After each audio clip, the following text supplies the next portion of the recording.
Hello everyone, and welcome back to our channel. I'm thrilled to have you join me today for another captivating story that will surely leave you both shocked and entertained. Today's tale revolves around an encounter with an entitled Karen that took an unexpected turn. So, without further ado, let's dive right in. Hey guys, how's it going? Hope you're doing well. My name is Crown, and today I'm going to read you some very interesting stories that I hope that you're gonna love. And now, without further ado, let's go. So, I work in a coffee shop. Most of our customers are genuinely lovely people, but over the years, I have learned about the levels of entitlement and just plain crazy that exist. To be honest, I didn't think anyone could surprise me anymore. Tonight's events might actually have surpassed the guy who put a curse on me and my family.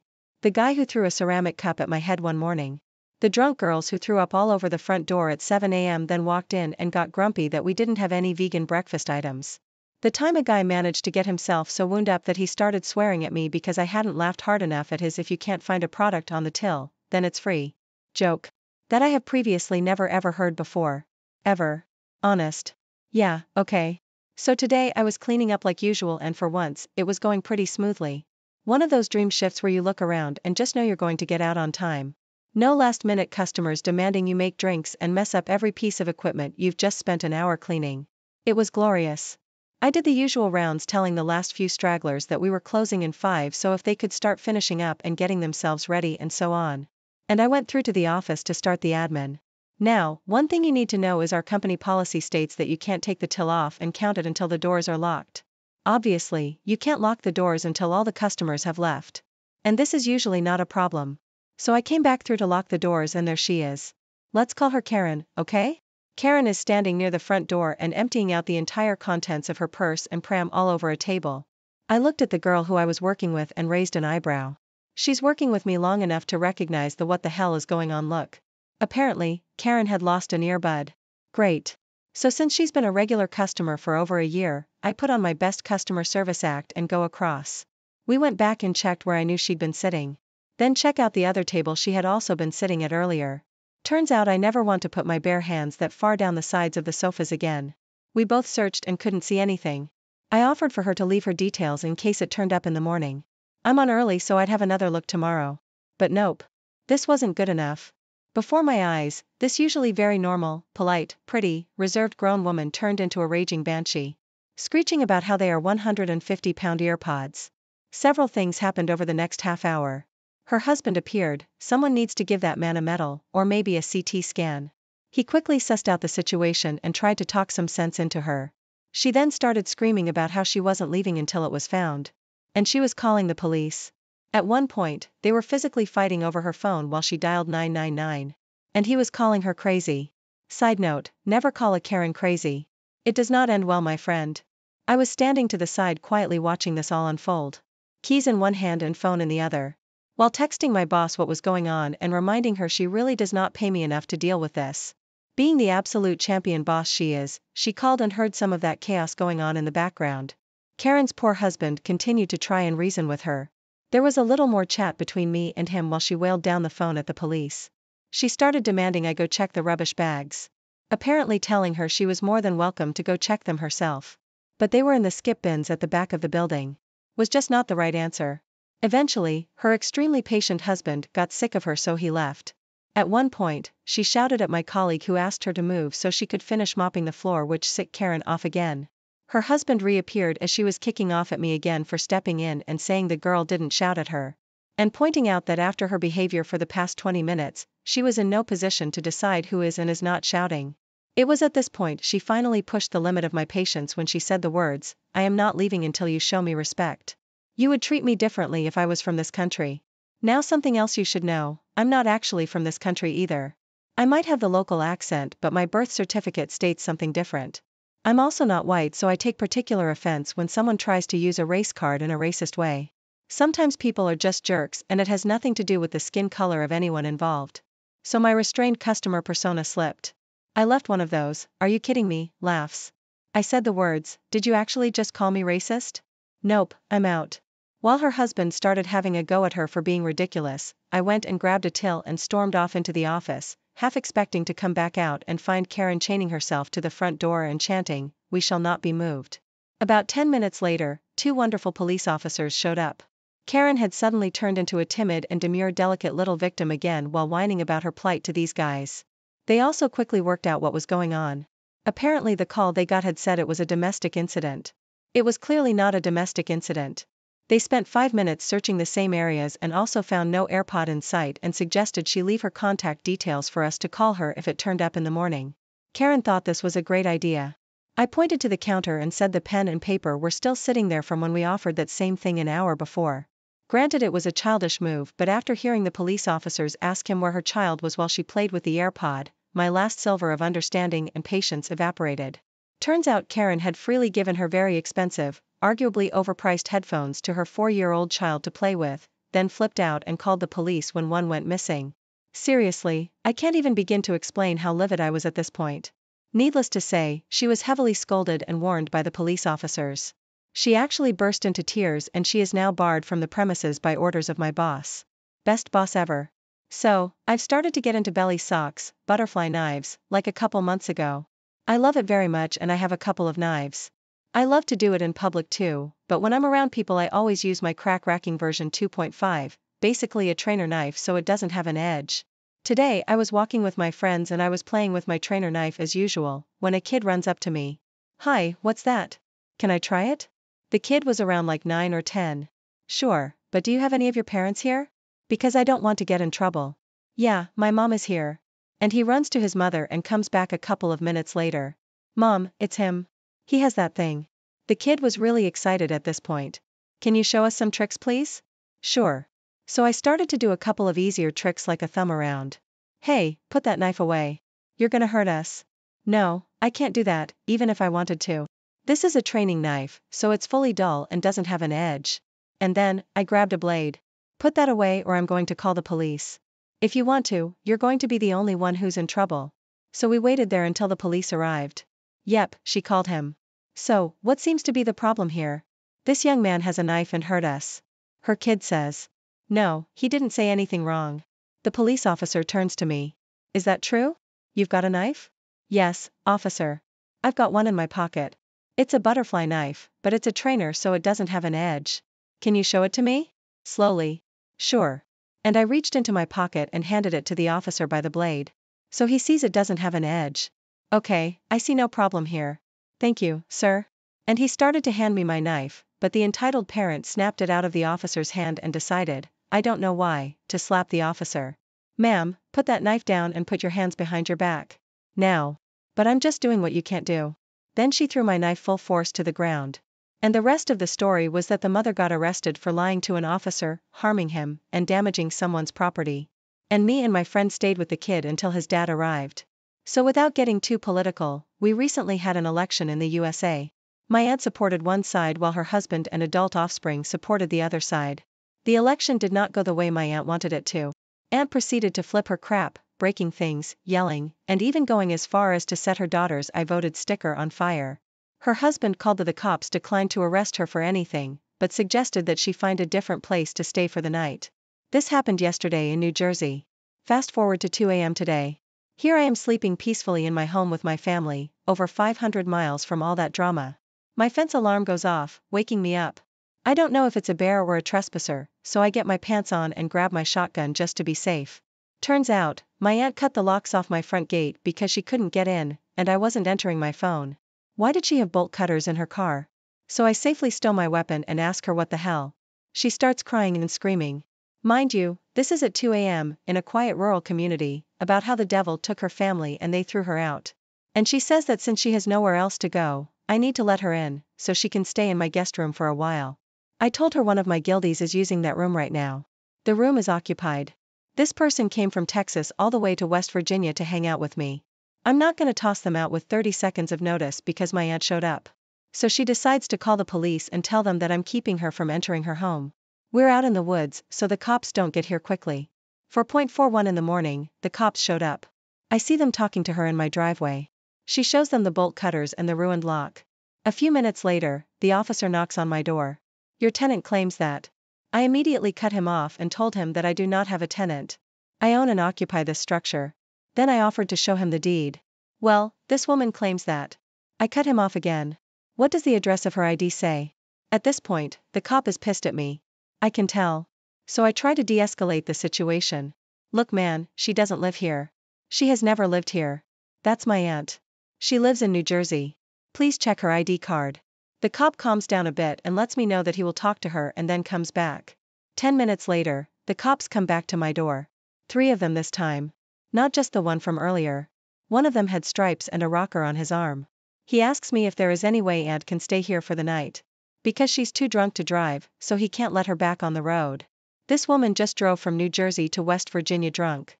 Thank God she didn't kill anyone. I told him that she cannot stay here, but that I'm sure there is room in the local jail. The cop asks me if she can just sleep in her car in my driveway and leave in the morning. I told him absolutely not. When she wakes up in the morning, I would just have to call him to get her off of my property, so that would solve nothing, and I ask him to remove her from my property. Long story short, her car got towed and she is in a drunk tank for the night. I was a witness to this a long time ago and the results were learned by word of mouth. Once upon a time, there was a kid. Let's call him Marco. Marco was your everyday kid. A little skinny. I remember him being slightly geeky and if you left your pins unattended, he'd disassemble them before you turned back around in your seat at times. He was nice, polite and fairly helpful. This was middle school. One day though, he does it to a bully and let's call him Polo. Polo is huge but was fat. He looks like if you drill 3 holes into him, a giant could use him for bowling. He's not nice, he's not handsome and he's got a posse of equally disgusting friends who all gang up together to bully others. I suspect that if they hadn't ganged up with each other, they would have been bullied. Perhaps they have been in the past and got a taste of power over others when they ganged up. I don't know. I kept to myself. One day, I saw Marco with a swollen eye and wet hair. He's limping a bit too and his backpack is ripped. I ask him what the hell happened and turns out Polo threw him into a bathroom stall by his backpack which ripped. The toilet got him in a knee and Polo shoved his face into the water bashing his eye into the seat. I asked why Polo had done this to him and he says, I took his pin apart. It was just a big crystal or some cheap pin like that. Things escalate over the next few weeks. Eventually, Marco has to take time off when Polo strips him naked in the bathroom except for his boxers and makes him shove them into the toilet. The school, being full of your typical jerks, tries to expel Marco for damage to school property and does nothing to Polo. This is taught by video evidence of the gang leaving the bathroom, laughing and rifling through Marco's backpack, then tossing it in the trash. When Marco comes back, he's different. He's not happy. He's quite subdued and he doesn't talk to anyone and bruises magically appear on him between classes. He withdraws into himself and begins to look positively skeletal. Of course, no one at the school does anything except one nice jock. He comes across Polo stealing Marco's backpack and Polo into a trash can. Of course, he's suspended. But does it again when he comes back. The teachers give up on suspending the jerk after his parents threaten to sue. The fact that someone bothered to stand up for him, though, seems to have given life back to Marco. He starts opening back up and putting weight back on, which is very good. One day, though, he's wearing a scarf, a very special, beautiful knitted scarf. His grandfather had knitted for him. Yes, grandfather before he died. Polo steals it and comes back the next day with a bag of ashes, handing it to Marco. And he laughs hysterically. Marco comes back the next day with a backpack full of sugar-free Haribo gummy bears. Polo, being the glutton that he is, steals every single bag of bears and eats them by the throughout the day. Marco cries. But I remember something in his sobs didn't quite reach his eyes. Near the end of the school day, Polo lurches out of the classroom and pulls for the bathroom. He doesn't come back the next day. Or the next. Someone says they saw blood in the bathroom. Polo comes back a few days later with an eye patch and mottled, fading bruises all across his face. I believe it's called petechiae eye. He's permanently blind in his left eye and bruising makes him look like a ripening fruit for as long as it lasts. He's in and out of school for doctor's appointments for a while. He did not mess with Marco again and instead became very introverted and quiet. The reports of blood in the toilet of the bathroom he went to were never confirmed. But it's quite likely. Thank you for watching and see you next time. If this story touched your heart, please give this video a thumbs up and share it with others who might need to hear it. Don't forget to subscribe to our channel and hit the bell icon so you never miss a new story. We'd love to hear your thoughts and experiences in the comments below. Thanks for watching, and stay tuned for more. Welcome back, everyone. Today, we're diving into a story that highlights the struggles of balancing generosity and dealing with the unreasonable demands of others. Imagine wanting to give your child a special gift, only to face unexpected obstacles from your ex's family. This is a gripping tale of a mother who wanted to surprise her son with a car for his birthday, but things took a shocking turn when her ex's family got involved. Let's unravel this nerve-wracking story titled, I wanted to buy my son a car for his birthday, but my ex's family made outrageous demands. Let's get started. I had my son way too young with my then boyfriend. We split up when he moved away for college and became an absent father when he returned for the summers. He became more active when he moved back after graduating, and we started doing 50-50 custody. I was 24 then and went to community college and got into sonography school, and I'm now an obstetric sonographer. During that time, it came out that my ex had never graduated and was in enormous debt from gambling during his time away. It explains why, with a full-ride scholarship and a degree in a high-paying field, he was working at the mall. Once I got a job, I was able to upgrade my standard of living and provide a better life for me and my son. He's now nearly adult and entering senior year soon, and I want him to get a lovely gift to celebrate his birthday this summer. I asked him earlier this year when we talked about cars, what car he would want, and he said a 2023 Camry. While we're financially well off and don't struggle, I know he thinks buying a car is out of our budget, so he didn't suspect a thing. Here's the issue, I was speaking to my ex's sister, whom I am semi-close to, and I brought up the idea to her. She seemed excited, but then said I shouldn't. She said it makes her brother look bad since he doesn't have a car, and it would crush him to know that his son has a brand new paid-off car while he barely scrapes by. I told her that's not my issue and that it's not my fault he doesn't have his life together. He's 33 years old and still lives at home, doesn't have a car, and constantly switches retail jobs after spending weeks stretching out and watching orientation videos as long as he can. My son told me he recently spent almost 2 months watching Home Depot orientation videos and then quitting the first week on the floor. He doesn't want to work hard, so why should I feel bad? After a few days, she calls me and says she has an amazing compromise. She told my ex that I had planned to buy a special gift for my son this summer and asked if he was willing to pitch in. He offered $80, and she's going to add another $80 for a total of $160. Then we could tell our son we bought it together and he feels like his dad pitched in. This is for a $34,000 car. I told her no thanks, I have it covered, and she got upset and said that this could bring my son closer to his father, since they don't have much of a relationship, and not to be a selfish idiot. Ever since I said no, she called me twice, calling me an idiot and saying I should either let him chip in or not buy it at all. Am I the idiot? Ha ha ha, is she kidding? Not the idiot. So, she doesn't want her brother to feel bad that his son has a car and he doesn't? OMG, they need to grow up. He does not work to improve his life, it sounds like, and that's not for you or your son to feel bad about. And now they want to chip in a couple of $100s on a $34,000 car and try to make it sound like they bought it too?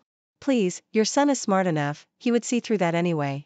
Also, if he isn't close to his son, that sounds like that's on him, as well. Good for you for working hard to give him a good life, you don't owe them anything.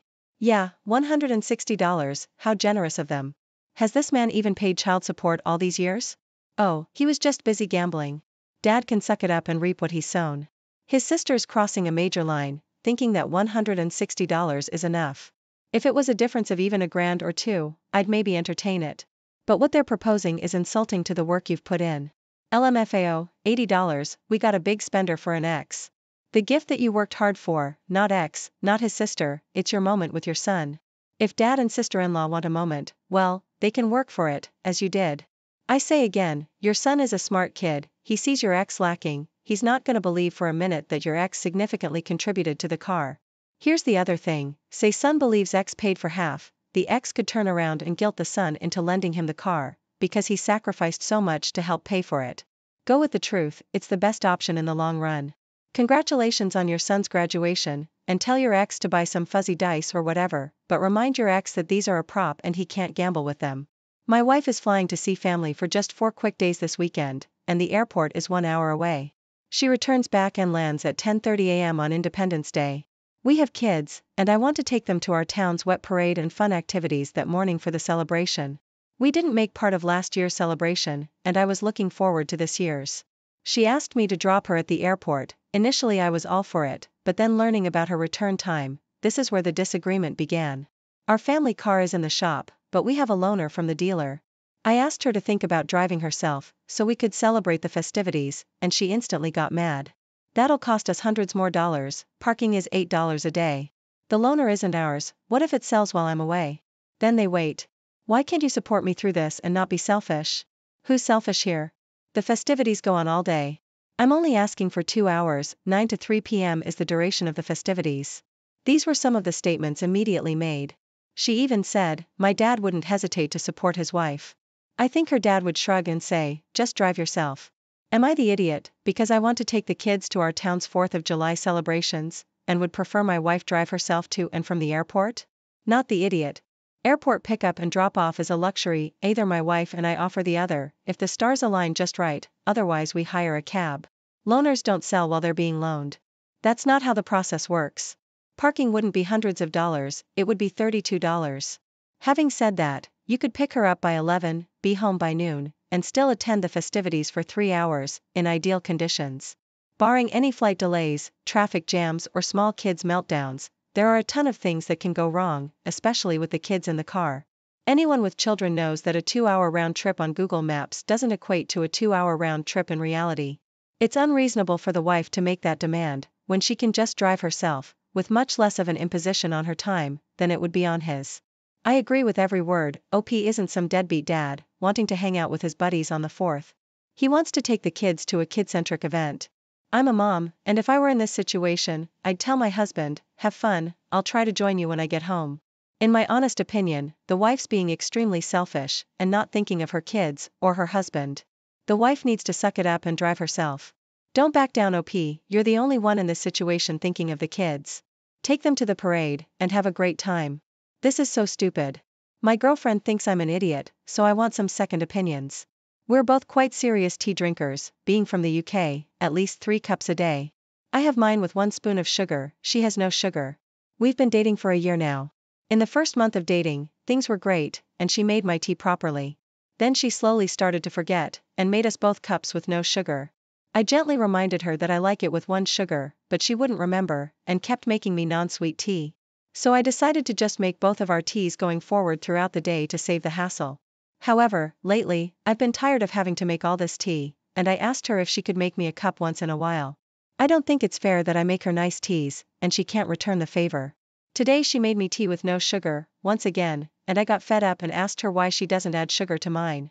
It feels deliberate, to which she told me she forgets, and that's just how she does it, and I can add my own sugar after. So I said that wasn't the point, and moving forward, until she can make my tea nicely, and take my taste into account, I will no longer be making her tea. I remember her little dietary quirks, and it just feels off that she won't remember this for me. She says it's stupid for me to go on strike about making her tea, and I'm weaponizing it, and it takes 2 minutes. However, I'm tired of making her perfect tea, while she doesn't even put any effort into mine. Am I the idiot? People are gonna get onto you with, it's just sugar, but I get your point. It's the effort. You take the time to remember what she likes, and do that if you're making for both of you, and she doesn't return the favor. It feels lopsided to you, hence the question, you are not the idiot. Exactly, they've been dating for a year now. It's not like it's some complicated Starbucks order. It's 1 spoon of sugar. I'd honestly start making the tea, but putting 1 sugar in her tea as well. If she needs help remembering your preference for something as simple as tea, why should you go to the trouble of it? It's a simple lack of respect. If he wasn't British, I would have suggested that as well, but he's probably too darn polite for stooping to the level the rest of the world would applaud, Canadians probably being the exception. As an American who used to drink sweet tea, I cannot relate. LOL, we drink tea syrup in this area. No sugar? Get out, OP. You can have a tea war if you like. But the real question here is a fairly fundamental relationship question. Do you want to remain in a relationship with this person? My partner and I are typical sleep-deprived parents of 3 children, ages toddler to infant. I'm a stay-at-home mom while my partner commutes for work, and depending on which site he's at, can be on the road for more than 6 hours a day. When necessary, he'll get a hotel room closer to the job site. Getting up with the children during the night has always been my responsibility. The logic behind this is that his sleep should be the priority due to the dangers of driving while drowsy. I've always accepted this without complaint. However, since the birth of our youngest, my partner's begun to accuse me of intentionally disrupting his sleep if the baby wakes him up at night.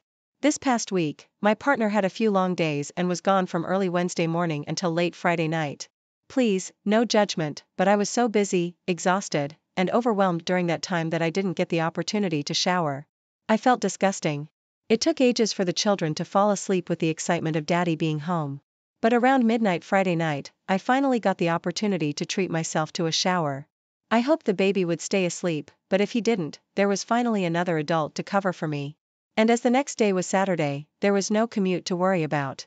Well, of course the baby woke up, and my partner was absolutely livid. I was accused of being selfish, vindictive, unsupportive, and using the baby as a weapon to punish my partner for getting more sleep than me. I was called every curse word in the book, and when I asked why my partner at no point tried to pick up or soothe the baby, I was told that he doesn't have tits to put the baby back to sleep. So, what would be the point?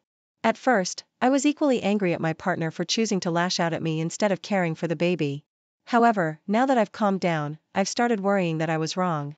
While my partner's accusations were wildly off base, I may have been an idiot to just assume it would be okay for the baby to wake him, especially when the baby's nighttime care has historically been my responsibility. So, am I the idiot for assuming it would be okay to let the baby wake up my partner because I desperately needed a shower? Not the idiot. Even though you're a stay-at-home mom, that doesn't mean you're the only one with parental responsibilities.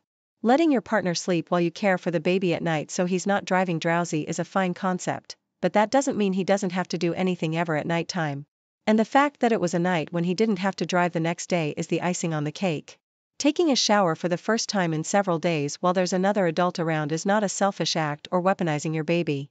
It's basic human hygiene that you shouldn't have to apologize for. Tell your partner it's time to start being a parent. How would he do this without tits? It's common knowledge that women change diapers with their tits. I'd go so far as to call it weaponized incompetence. Sure, he doesn't have breasts, but sticking the baby on the boob isn't the only way to get them back to sleep. And even if it was, does he still not have a responsibility to at least comfort his child until the mom returns to feed the baby? Come on now, stop acting like you're helpless in this situation. I bet he got perfect long sleep time, Wednesday and Thursday nights away, while you were doing 100% of child care and couldn't even get a shower for yourself. You've given him way too much of a break on care duties if he doesn't even know how to pick up his baby to soothe it. Girl, stop allowing this person to procreate using your uterus. Please stop. That level of aggression would be an absolute deal breaker for me. This happened over a year ago, but this situation has still affected my family and my mom won't stop getting on my husband's and mine, case even now. My father had diabetes and his health was deteriorating fast. He was in the hospital and then got out. After he got out, he was weak and was trying to rest at home. I come from a big family with a lot of siblings. One of my sisters travels all through Europe and is frequently moving. I'm in the US and I haven't been back to Europe in over a decade, but I talk a lot on the phone with them. We'll call my sister Anna. Anna suddenly moved into my parents' house with her husband and 8 children for an unknown period of time and for reasons no one knows. Well, she had nowhere else to go, apparently. My mom is the closest with her and has always been sympathetic towards her, so she's fine with her being there. My dad was exhausted, coming home from the hospital just a day or two ago. My husband was talking to him on the phone and heard all these kids screaming and making noises. He asked if everything's okay. My father just said he's tired, overwhelmed, can't take it anymore and just wants to rest. My dad talks to my brother who lives there and talks about the environment in the house.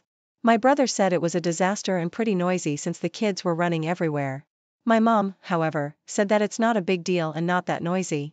Well, we all just had a feeling my dad was going to die any day now and these were his last months alive. My husband and I felt bad for my dad and thought he deserved peace in his last moments. My husband asked to speak to my mother and she said, no, not now. So my husband asked to speak to Anna's husband. He said, if you don't leave this house by 7:00 p.m., then I'll pay for a rental home where he can rest his final days. It's not okay for this man to work all his life and he can't even die peacefully in his own home. I'll be calling back to make sure you've left. They tried to talk back and downplay everything. But my husband really put his foot down and ultimately they left. After about 2 days, my father had to go back to the hospital and died. My mother's still upset with me and my husband that he kicked Anna and her family out. She still comments to my husband and acts like we were really out of line and rude. I want to add that Anna was and still is building a new home near my parents' house. So they have some money. Am I the idiot for letting my husband kick my sister's family out of my parents' house? Edit.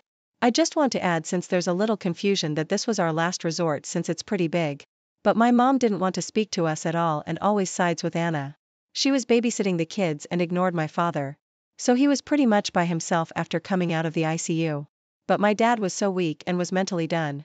When my husband inquired about Anna's husband, he said, don't worry, it'll all work itself out. You are the idiot. It was not your husband's place to dictate what happens in other people's homes. You crossed the line. And how do you know that the stress of your sister and the children moving out didn't hurt your father in his dying moments? Why would he want the end of his life filled with family strife? Your inappropriate actions may have caused him more hurt. You fools. Not only that, you hurt the living people who were the ones that were there with him in his dying hours. You caused more stress for your mom, siblings, and nieces and nephews than necessary. Wow, how selfish of you. Imagine not being able to cook your own meals after a lifetime of cooking, not being able to drive a car, sign your name, write or wash your body, or convey your thoughts clearly. Your one strong body is a shell of itself. You have trouble walking or picking things up. Now imagine how exhausting that must feel, day in and day out. Then add 8 noisy young children and an unsupportive wife to that scenario, when you're just trying to survive. You and your husband are not the idiot. At least you tried to give your father some peace in his final days. Sorry for your loss. Agreed, your husband did the right thing. I've dealt with serious health issues, and I can't imagine having a bunch of kids around. When you're suffering, all you want is to be left alone in peace. Your mom probably needed their presence to distract her. That's my guess. Regardless, all you can do now is to say, yes, Mom, we know. You've told us multiple times. And change the subject. As we immerse ourselves in today's tale, I invite you to reflect on your own experiences with family dynamics and the challenges they may bring. Share your thoughts and insights in the comments below, and remember to subscribe to Heartstrings and Home for more heartfelt stories that resonate with the soul. Together, let's explore the enduring power of love, resilience, and the bonds that define us. Thank you for joining us on this emotional journey. If this story resonated with you or sparked any thoughts, please give it a thumbs up and share it with your friends. Don't forget to subscribe to our channel for more thought-provoking stories and hit the notification bell so you never miss an update. And if you have a story of your own that you'd like to share, drop it in the comments or send it to us. We'd love to feature it in a future video. Thanks for watching. Welcome back, everyone.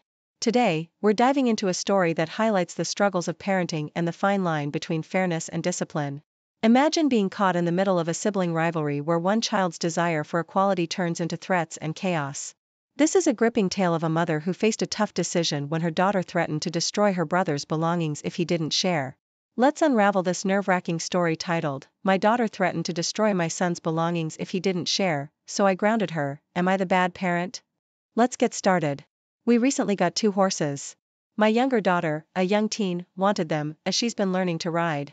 My older daughter, nearly adult, was against them. She's much more apprentice-y and didn't want to deal with the mess and chores that come with horses. But we told her it wouldn't be something she'd have to deal with, and that her younger sister promised to take care of all of it. Well, recently, the older daughter's been disrespectful at home and staying out too late, and her grades have been slipping.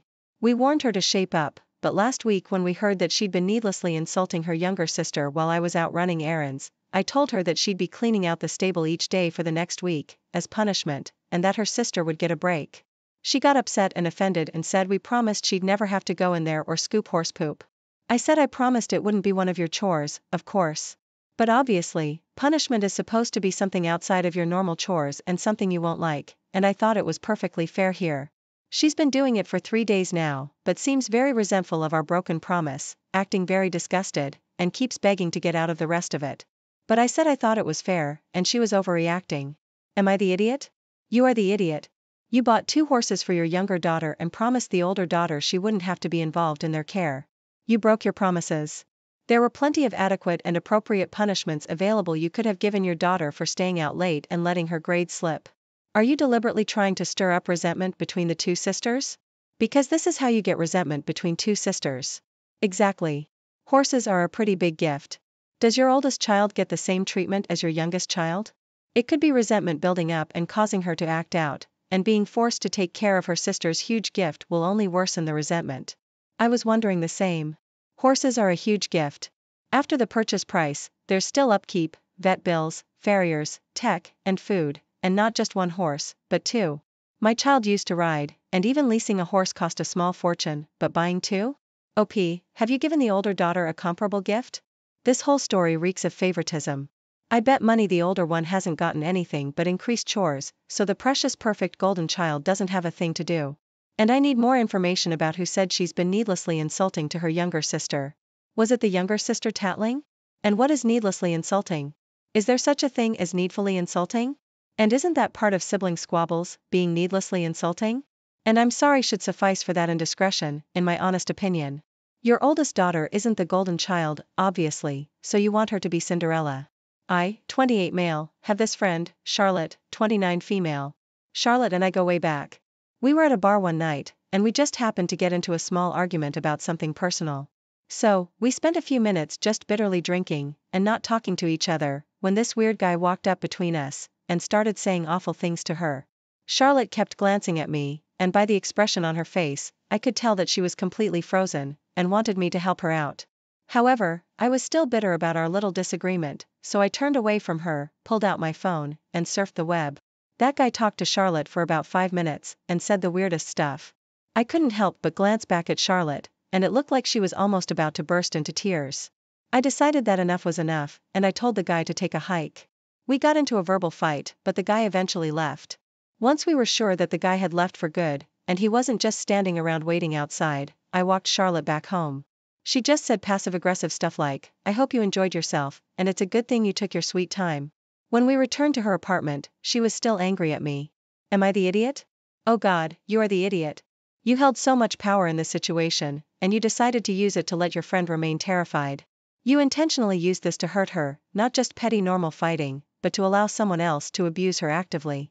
This could have put her in danger, and she knew that. She knew that you were okay with her being verbally abused while you actively decided not to help.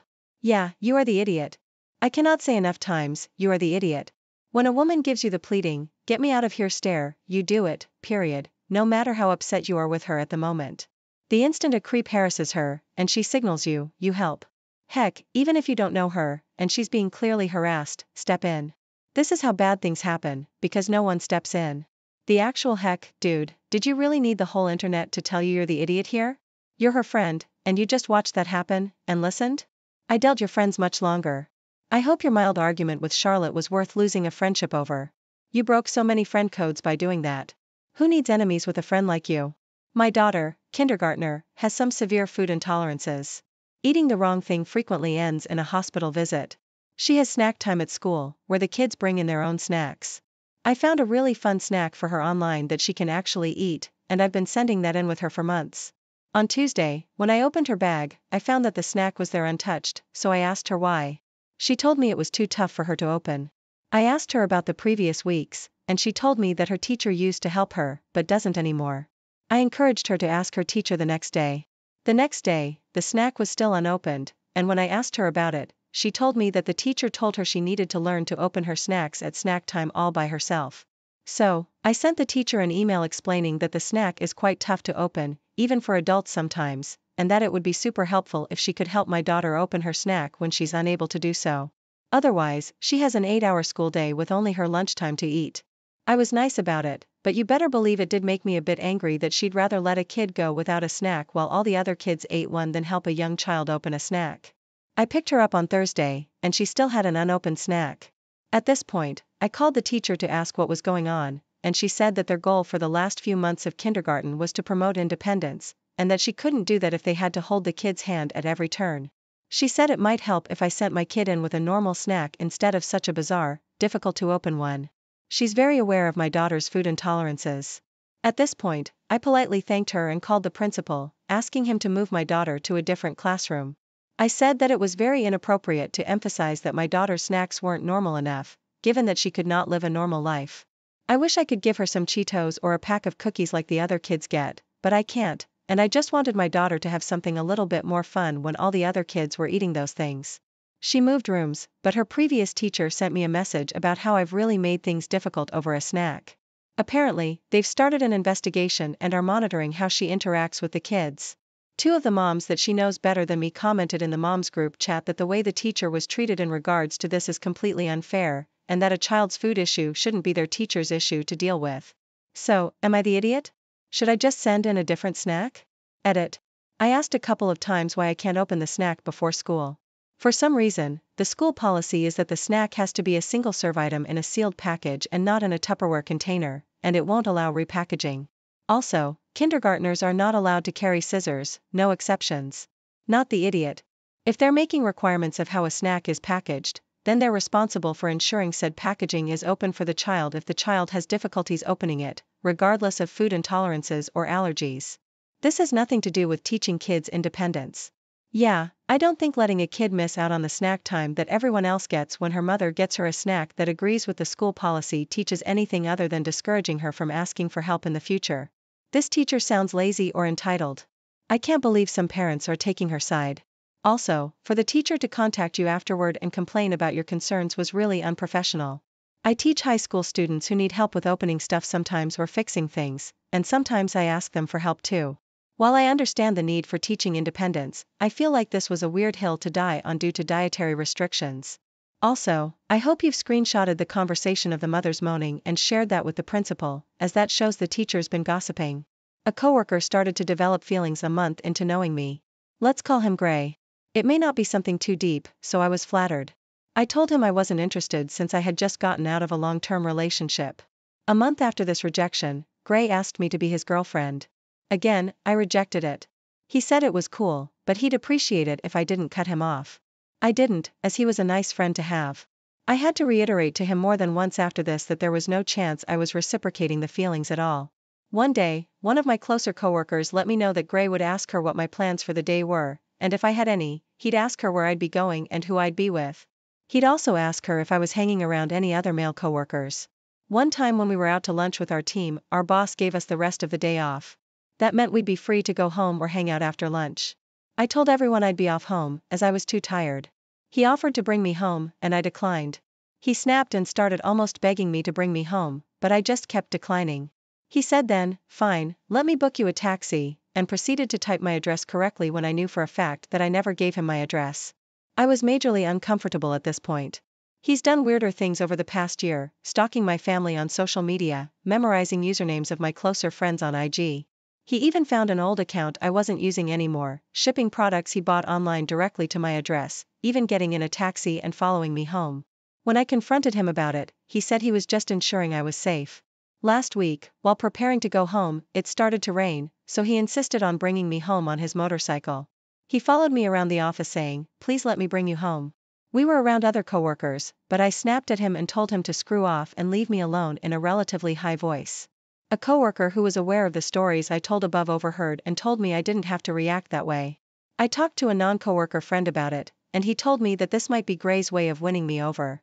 Now I'm worried that I'm just viewing him as annoying and stalkerish because I didn't reciprocate the feelings and went off on him when he was being kind. Am I the idiot? Not the idiot. I'd say report him to HR. Stay away from him. He thinks he's Superman. See what he has on? That's not a cape. That's a frigging red flag.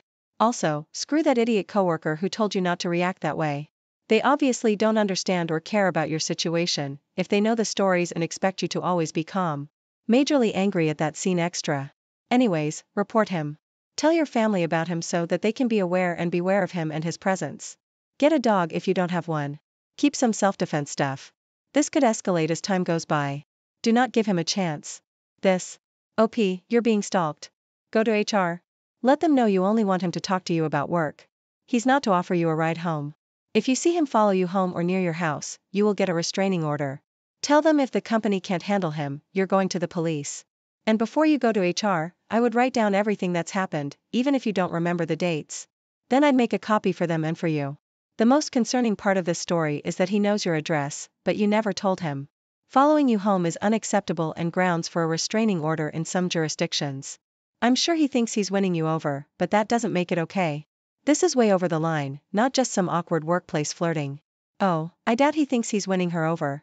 At this point, it's just pressure to get her to break and to give in while making that effort to be seen as having good intentions. The scene with the taxi was a power move. I know where you live and I need to illustrate that you don't get your own choice here. Either way, I know you're home. OP, you're in a very dangerous situation. You need to make HR aware and start documenting these instances so you have evidence to take to the police. This is going to get much, much worse before it gets better. Update.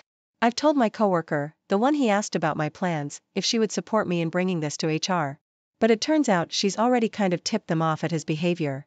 By this, I mean she's mentioned it vaguely to a friend from HR because she didn't want to get ahead of me. And HR said that the complaint had to come from me for them to be able to do something about it. So she would be supporting me in filing a complaint. Thank you all for your concern and for pulling me out of downplaying the situation. My son, Henry, divorced his wife, Rachel, a year ago. Their divorce wasn't exactly messy, but it wasn't easy either. I stay in contact with Rachel for my granddaughter's sake. My granddaughter's a preteen and Rachel also has another daughter, Amy, 3 years older than my granddaughter, who's not my son's child. She was from a past relationship Rachel had. Now, the thing is, Amy grew up calling me grandma for pretty much her whole life. I treated her exactly the same as I did my biological granddaughter. I'd always take candy for both of them, give them both a little bit of pocket money and hugs and love, and still do love Amy as much as I do my granddaughter. As far as I'm aware, she's my second granddaughter. When my son and his wife divorced, I stayed in contact with his now ex-wife to contact my granddaughter, and Amy has her own mobile phone. I also have her phone number and stay in contact with her occasionally. She still calls me grandma as well. I didn't think this would be a problem.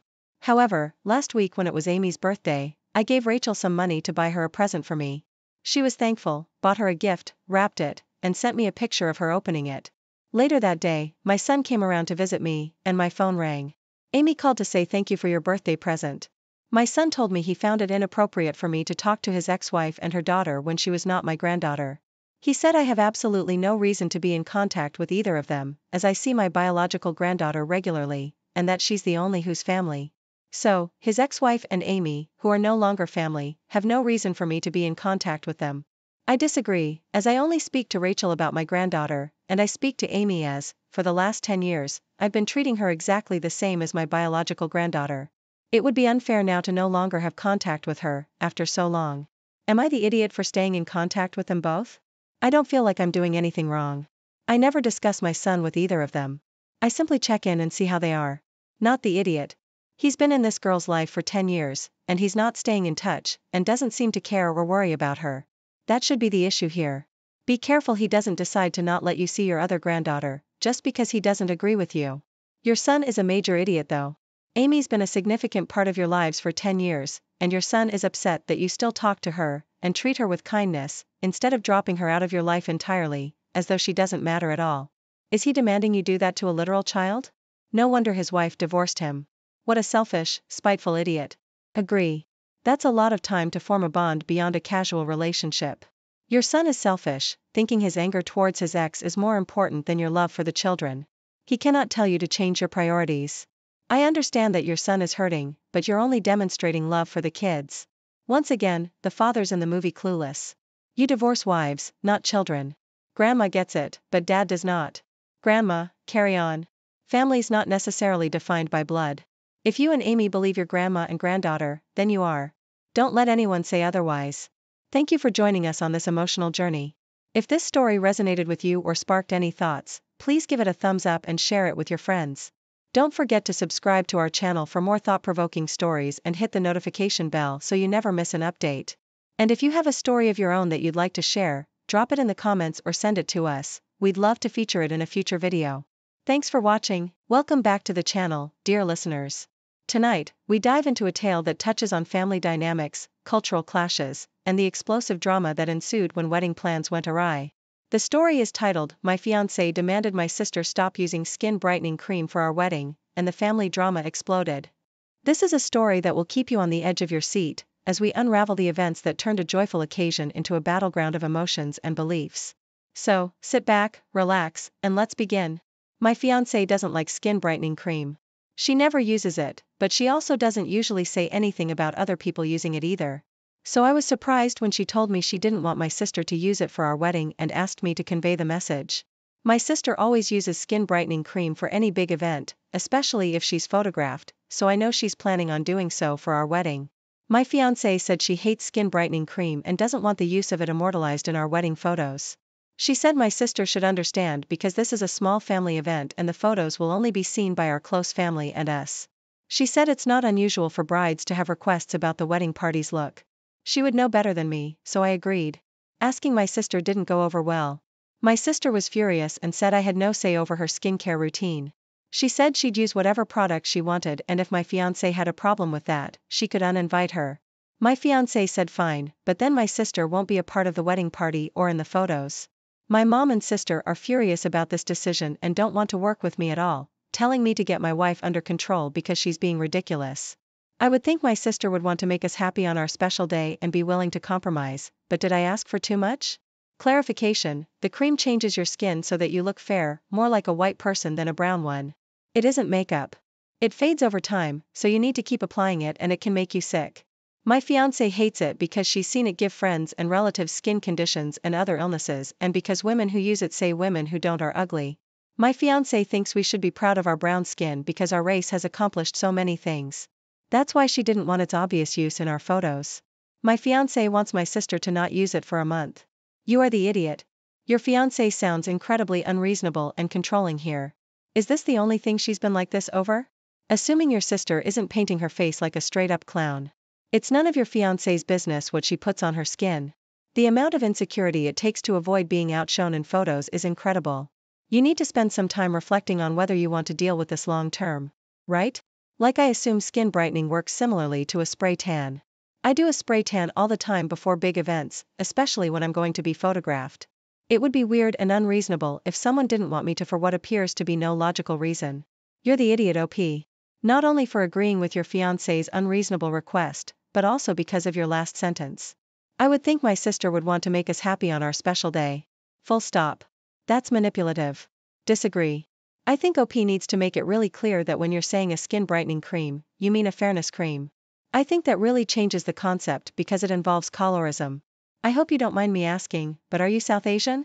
I am, and I know the craze around fairness creams.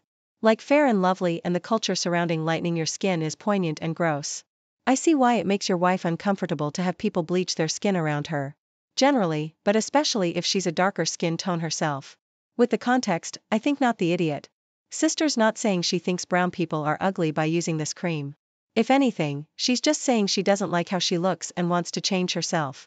If a natural brunette lady dyes her hair because she doesn't like herself brunette, that's not some huge message that she thinks all brunettes are ugly. I'm going to treat this as any other moral choice, e.g. veganism. It's one thing to choose a life for yourself and another to force it on others. OP, you are the idiot. Update: after talking to my fiancé, we've decided to just uninvite my sister. Her beliefs are our own and not really any of our business. But why would we want someone who thinks women who look like my fiancé are ugly to be at our wedding? It just doesn't make sense. I always saw it as a personal choice, but it's more than that. By using that cream, my sister's saying to the world that she thinks brown women are ugly. And while that's sad for her because she is one, it isn't my fiancé's problem to deal with. So we just won't have her there. No one should be told on their wedding day that they're ugly. I was with my ex for about 7 years, never married, and we lived together for the last 4. We broke up 3 years ago. She has a 21-year-old son, Shane, who's now going to college in a town I've since moved to that his parents don't live in, about a 6 hours drive. We've moderately kept in touch since the breakup, mostly just when he reaches out to me. I would have preferred a clean break from both him and his mom, but I have a hard time totally shutting people out. I've not seen Shane in person since he was 18. Anyway, I got married last year and welcomed my first child a few months ago. This will be my first Christmas with my wife and child. Shane was going to visit where his mom lives now for Christmas, but due to a pending storm, it's uncertain if he will be able to travel there. He called me last night and asked if he could spend Christmas with me. I definitely got caught off guard and told him while it was good to hear from him, it'll be my first Christmas as a whole family and I would prefer to keep it to just us and maybe her parents who will stop by later. Shane was very upset and told me I was replacing him. I tried to reason with him that this happens when adults move on. I said we could still keep in touch, but I wanted Christmas just with my family since it's our first one. He hung up and then later sent me a long text saying some not super nice things. My wife is glad I said no, but at the same time says she empathizes with how he feels and I should apologize but not necessarily have him over. But she would support me if that's what I want. Am I the idiot for not wanting him to come over for Christmas? Edit. Shane's father is active in his life. He's just out of town. I had only met Shane a few times until he moved in during his high school years. He was very active in sports and extracurriculars, so he wasn't actually home that much for us to spend time together. Their moving in was supposed to be temporary after his mom got laid off and it dragged into their staying longer. His mother was very adamant that Shane had a father and she didn't want me to attempt to parent her kid. While he lived at my house, he was basically an adult roommate. We got along well, but it was never a father-son type relationship. Yikes, dude. You are the idiot. He was your stepkid for basically 7 years. He's stranded for Christmas. Would it seriously hurt you if he came for Christmas? I'm grossed out by this, not gonna lie. If virtually anyone with whom I have a stable relationship asked if they could come to my house for Christmas, I would say yes because it's Christmas. So you're obligated to keep in touch with someone for the rest of your life? Just because you were around for their formative years? I think it's highly inappropriate to keep in touch with the children of your exes, especially if you don't have an emotional attachment to them. You can't keep staying in their lives just to spare their feelings. Opie has his own feelings and the feelings of his own family. The young man mentioned in the story has a father, so it's not even like Opie was his only father figure. Disagree. Opie's an idiot. You either make a clean break or you let him be part of the family. You basically choose neither, and this is why you have this issue. You should have told him you were no longer a part of the family as soon as you signed those divorce papers. It still would have hurt a lot, but that's the proper way of doing things. Not just because it's inconvenient for you now. The only good thing is he's an adult now, and this will give you the clean break you wanted. Even if it was the absolute worst way to do it. I, 24, female, live with my girlfriend, 25, and a roommate, 23, female. We share a 2-bedroom apartment and have lived together for 2 years now. Up until now, we've gotten along pretty well. My roommate has an elderly cat. The cat is honestly kind of mean. She doesn't like my girlfriend or me and will run away if we try to pet her or pick her up. So we just avoid each other. My roommate asked if we had cats before moving in because she said her cat doesn't like other cats. We didn't have any pets at the time, so it worked out. However, we did tell her that we might want one someday, to which she said we'd have to revisit the issue if it came up. Well, my girlfriend and I have gotten to a place where we really want our own pet. We saw a kitten at the shelter and fell in love with him. We got the okay from the landlord and brought him home last week. His name is Banana Pudding. Our roommate is furious with us. She told us that we were aware that her cat doesn't like other cats. I told her honestly that it was unfair of us to tiptoe around her cat and that we were allowed to have our own pets as long as the landlord was okay with it, which he is. She couldn't expect us to never get a pet or to cater to her cat's needs 24/7. The conversation ended there. Unfortunately, things have escalated because her cat hisses and swats at Banana Pudding just for existing. She's honestly pretty aggressive, which is a big issue in my opinion. Our kitten is very friendly and sweet and causes no problems. We asked our roommate to keep her cat in her bedroom since she's elderly and aggressive. She refused and hasn't been speaking to us. She says we're huge idiots and even got some mutual friends to take her side. If her cat is so aggressive and uncomfortable, it's her responsibility to live alone. It's gotten so bad that my girlfriend is crying and considering taking the kitten back to the shelter. Here I am to get an outside perspective because I don't know what to think now. Am I the idiot? You are the idiot. You can't just show up with a kitten and be all, your cat has to stay in your room now. What kind of narcissism is that? The older cat was there first and your roommate warned you that he didn't like other cats. Instead of having any conversation, you just brought home a kitten and now expect an elderly cat to be confined to one room for the rest of his life? You are most indeed the idiots here. That cat deserves to live out his life in peace. And if you want to keep your kitten, you better go find somewhere else to live. Your roommate has every right to be angry and you're out of line. Also, you're an idiot for not properly introducing the kitten to another cat and vice versa, which could be a large part of the problem. And the spontaneous adoption, they sound so immature. The older cat is not mean just because it doesn't like to be picked up or petted by you. It's a pet with its own preferences. Which is completely normal.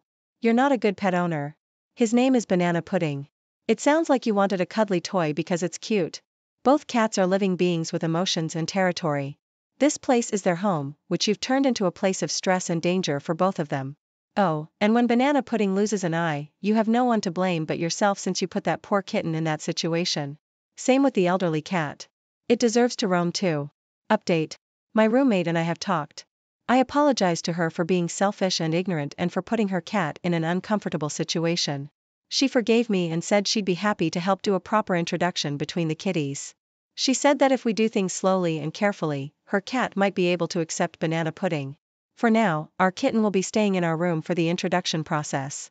She also taught me a little about cat body language and guys, her cat came and sat in my lap. She even purred. My roommate is a very kind and forgiving person and I'm very thankful that she chose to forgive me after I was such a huge idiot to her. I think things are going to work out. Thanks everyone for your advice and criticism. My boyfriend, 33, and I, 29, female, have been living together for the last year and a half, together for 2.5. A few months ago, my boyfriend had his blood pressure measured and it came back ever so slightly high. He's a very healthy weight for his height, tall and thin, but muscly from work as a diesel mechanic. But high blood pressure is no joke, so he decided to try to clean up his diet a little. I do 90% of the cooking at home. By choice, he does dishes and vacuums, so this isn't an issue. And I genuinely cook on the healthier side. I'm only 5 feet 3 inches and slim and athletic, so I focus a lot on healthy proteins. So we eat a lot of proteins and veggies and I like to play around with different sauces and things to make it interesting. I feel like the meals I make set a strong foundation for an overall healthy lifestyle. My boyfriend loves my cooking and always brags to his friends about what we eat. Suddenly, my boyfriend decided he doesn't want to eat salt in the things we eat at home, at all. I can't work with that. We've never used salt excessively in our diet, so asking me to cut a healthy amount from our meals just seems ridiculous. I do too much cardio and strength training and don't want to have a sodium deficiency, because my boyfriend suddenly decided we can't have salt in breakfast or dinner, meals we eat together. I brought that up to him and he suggested salting my food separately, which, fine, but we all know it doesn't taste the same. Cooking our food in separate pots or for me to supplement in other ways, like Gatorade. This is where the issue comes in. I would be perfectly happy to make these accommodations if I felt like it would actually help, but he's constantly snacking on high-sodium snacks, like chips and pretzels and frozen egg rolls, and I just feel like it's unfair to ask me to change how I salt our food, before working on cutting out some of his unhealthy eating choices. He's gotten to the point where he feels disrespected if I cook for both of us and use salt, and he'll refuse to eat or do the dishes if I tell him I've salted the food. I think he's being a baby and refusing to stop salting our food. We're at an impasse. So, am I the idiot? I feel like the salt content in our food is not going to be the change he needs to reduce his sodium content, because he's snacking around 6 to 8 times a day. Not the idiot. Pretzels? Come on, man. It's a little salt block. A delicious salt block, but still. The high sodium snacks are the issue, not your cooking. My dad developed high cholesterol when I was a kid and was told to cut out red meat. So, the whole family cut out what little red meat we were eating. Lo and behold, we discover that dad's just eating red meat for lunch at work instead. So, that was the ends of the whole family making the change, because why should we, when he won't help himself? Pretty sure an actual salt lick has less sodium than frozen egg rolls. He just needs to cut the junk food first. A woman in my family went through this. She changed the meals for the whole household and started packing the guy lunches that fit with the dietary recommendations. Went to a lot of effort and expense, getting all their food in line with the doctor's orders. No one was happy about it, but it was necessary for this guy's health. One day she went out to his car to get something and noticed a bad odor. So, she opened the trunk and discovered he'd been dumping his lunch bags in there every day. When confronted, he confessed he's been going out and eating lunch and would have a big satisfying meal, so he didn't have to eat much of the healthy food at dinner either. Basically, it sounds like your boyfriend is saying that he wants to put all the work for this on you instead of him. Make him cook his own dinners. He's eating salty snacks and complaining about your cooking. He can take care of himself. When he cuts out the healthy snacks, you'll resume cooking with compromise. I, 23 female, went shopping a few days ago and my fiancé wasn't supposed to be there, but he kept insisting we had things to talk about, so we showed up. When I was going to pay for my items, he gave me his card and told me that he would take care of it from now on and I shouldn't spend my dad's money anymore. Things are rocky between my fiancé and dad, which is why I think he said it, but the entire thing rubbed me the wrong way. I pushed his hand away and told him I didn't need him to pay for my things, but he ignored me and paid anyway. I was mad, so I asked him what he was doing and told him to stop being an idiot. He told me I was welcome and to stop making a scene. I kept bringing it up and telling him he was being an idiot, so now he's annoyed at me and saying things like I need to get used to not living under my dad's thumb anymore. Am I the idiot? Not the idiot. Hate to break it to you, but your fiancé thinks of you as a possession, not a person. He wants to ensure that you know you belong to him, not your father. If you don't like that feeling, try paying for your own things occasionally. I encourage you to seek financial independence. Are you sure you want to be engaged to a guy who needs to be right and in charge, to the point that his power plays steamroll right over you? I find it disturbing that he said he would take care of it from now on. Does he expect you to be totally financially dependent on him and unable to take care of yourself so you can never leave? Is he trying to isolate you from your family? Red flags. Yeah, your fiancé sounds overbearing and controlling. Why is he insisting on joining you when you said you wanted to shop alone? And heads up, financial control and abuse are a real thing. Make sure you are financially secure in your own relationship, so you aren't relying on him or your dad. Good luck. And that, dear listeners, is how a simple wedding request led to an unforgettable family confrontation. If you are intrigued by this tale and want to hear more stories of family conflicts and resolutions, be sure to like this video, subscribe to our channel, and hit the notification bell so you never miss an update. Share your thoughts in the comments below. Have you ever experienced a family drama that took you by surprise? Until next time, remember, the bonds of family are strong, but communication and understanding are key. Hey everyone, welcome back to the channel where we dive deep into the intricacies of relationships and the lessons we learn along the way. Today, I have a story that explores the themes of trust, doubt, and the consequences of testing love. It's titled, I Tested My Girlfriend's Love by Pretending to Be Bankrupt, and She Disappeared. So, grab a seat, get comfortable, and let's explore this emotional roller coaster together. Al looked at Tori, who deftly took the roll with the stick and put it in her mouth. She acted as if she had been going to restaurants since childhood, although she lived in a small apartment and worked as an accountant. Tori looked great. It seems that she has rich parents who constantly pamper their daughter, and she doesn't get out of the spa. The girl licked her lips and smiled at him. Al met Tori at the gym. He came to run on the treadmill, and Tori was engaged in walking. A conversation began between them. She turned out to be a very interesting and quick-witted girl, so the young man's head quickly went around. Al was fascinated by her sincerity and spontaneity. But then, relatives and friends began to give advice to the guy. Al's mother said that he chose a girl for himself from the category of those who only need money from a man. His mother reproachfully expressed, his father supported her with a displeased expression on his face. Al tried to think differently. He was fine with Tori. He didn't believe that she was a windy girl or a liar. But those around him stubbornly imposed a completely different opinion on him. Therefore, condemnation settled in his soul like a heavy stone, no matter how much he wanted to get rid of them. But Al increasingly began to notice the fact that he began to treat Tori differently than before. He constantly tried to find a catch in her behavior. He wanted to understand if she was really interested in him, or if she only needed his money. And one day, he decided to talk to Andrew, his good old buddy, about Tori and his parents' relationship with her. Andrew said, Tori is a 100% hunter for wealth. Don't you yourself understand this? Do you think she earns money as an accountant for all this beauty? Al swallowed hard. Do all girls look beautiful only thanks to beauty salons? If a girl is well-groomed, then she is necessarily a hunter for wealth? He had many thoughts in his head, and each thought gave birth to a new doubt inside. Andrew spoke with a sly smile. And you check her out. Give her some expensive jewelry. If she agrees and accepts the gift, then she is definitely the same hunter. Al decided to try. Before that, he gave Tori only flowers and invited her on a date. And now he decided to buy her a gold chain with an emerald pendant, which would perfectly match the color of her eyes. When he presented the gift, Tori didn't refuse. She calmly accepted the chain and said that she had not been given such expensive gifts before, and she was very pleased. Al didn't understand anything at all. How should he perceive her behavior now? She's actually a hunter for wealth. Or an honest adult who doesn't want to waste her time needlessly rejecting gifts and bickering, just because pretty much everyone does it out of sheer shyness. He had even more questions, and Al didn't know how to find out exactly what Tori wanted. The man was embarrassed to directly invite her to draw up a marriage contract. He believed that he should share everything with his wife, at least in half. If not, give her everything, because she would support him and keep the house comfortable, because she would bear him children in the future, because she simply exists and that she chose him, although there are a lot of men around. His father sat at a family dinner noticing his son's condition. Al didn't quite understand him. What? His father advised. Pretend to be bankrupt. It's simple. Tell her you've lost everything, and live for a few days in a rented apartment. Take public transport, and see if your beauty girl stays with you or runs away from you. Al liked his father's proposal. The thought was actually correct. This way, he would be able to make sure that Tori loves him.